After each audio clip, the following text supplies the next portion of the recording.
Some of the majority leader's most recent comments when we had a discussion about this problem. Well, when Americans ponder the root causes of Washington dysfunction and gridlock, I hope they remember that the majority leader of the United States Senate, who leads this great institution, has referred to the minority party in the Senate as greased pigs. He's accused us of wanting to suppress voting rights. He's claimed we tried to dump on women and minorities. He described senators representing their constituents with amendments as, quote, screwing around. And he demonizes private citizens exercising their rights under the Constitution of the United States as un-American. I have to confess, I find these comments insulting.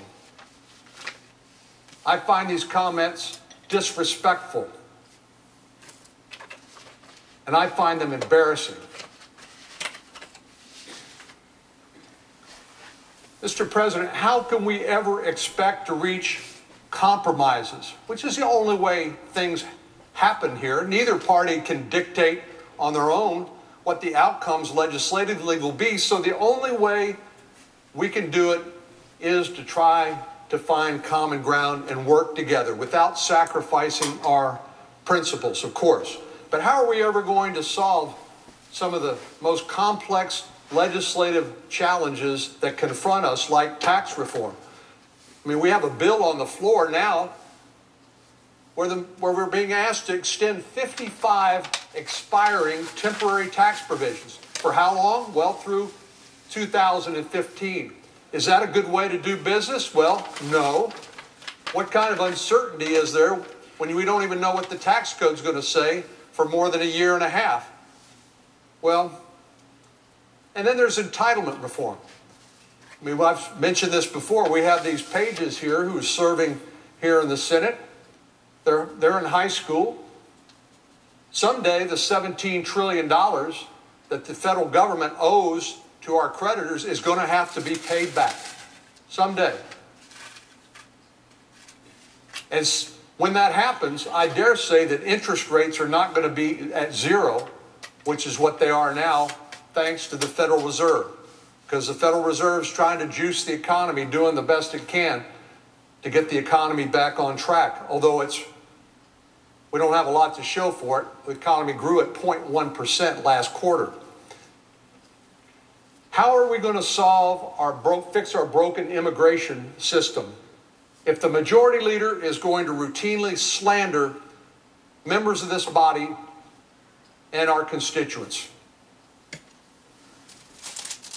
How are we going to fix what's broken if the majority leader wants to trash talk folks on this side of the aisle and people he disagrees with, even calling them un-American?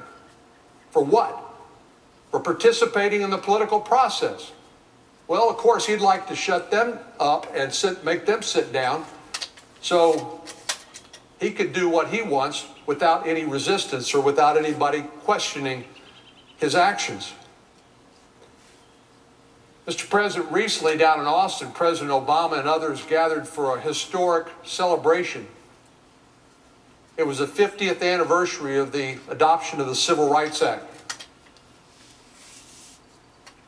You know how many amendments were voted on by the United States Senate when the Civil Rights Act was passed? 117 amendments. Do you think this Congress and this Senate today, under this majority leader, would have any opportunity to pass historic legislation to heal the wounds of our country that date back to the very founding of this nation? Given the fact the minority is shut out of the process, no amendments are allowed, and no votes on those amendments? There is no way. No way. What a tragedy. The 50th anniversary of the Civil Rights Act. Then for more mundane matters, when the Panama Canal treaties were debated in this body, there were 75 roll call votes. That was a pretty controversial issue at the time. 75 roll call votes. But 9 roll call votes in this body coming from the Republican side since July. Since July. And no prospect of allowing any amendments on the current tax bill that's on the floor, just like the energy bill that we just concluded yesterday. No prospect in sight for a better outcome and better behavior by the people who should know better.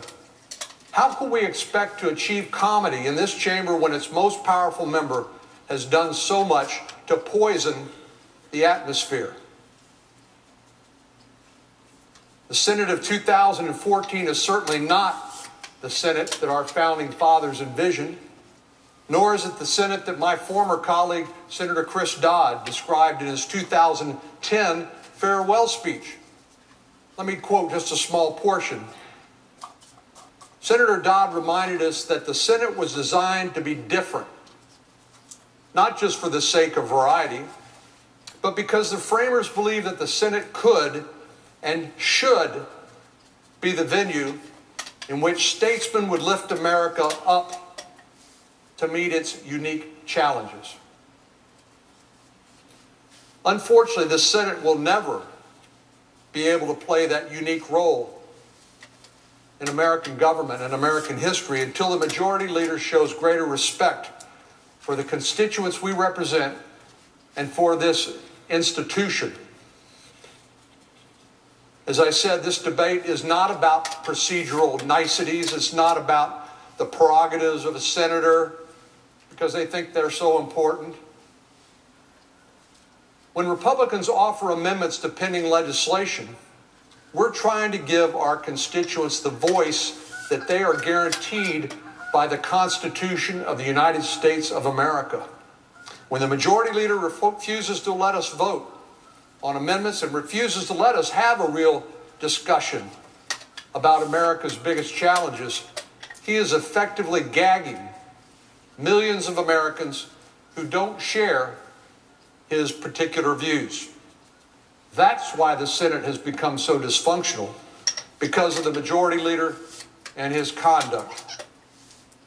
I can only hope, indeed, Mr. President, I can only pray that the majority leader will change his mind and act like the genuine leader that the United States Senate deserves, and less like an angry dictator. Mr. President, I yield the floor, and I'd suggest the absence of a quorum. Clerk will call the roll. Mr. Alexander.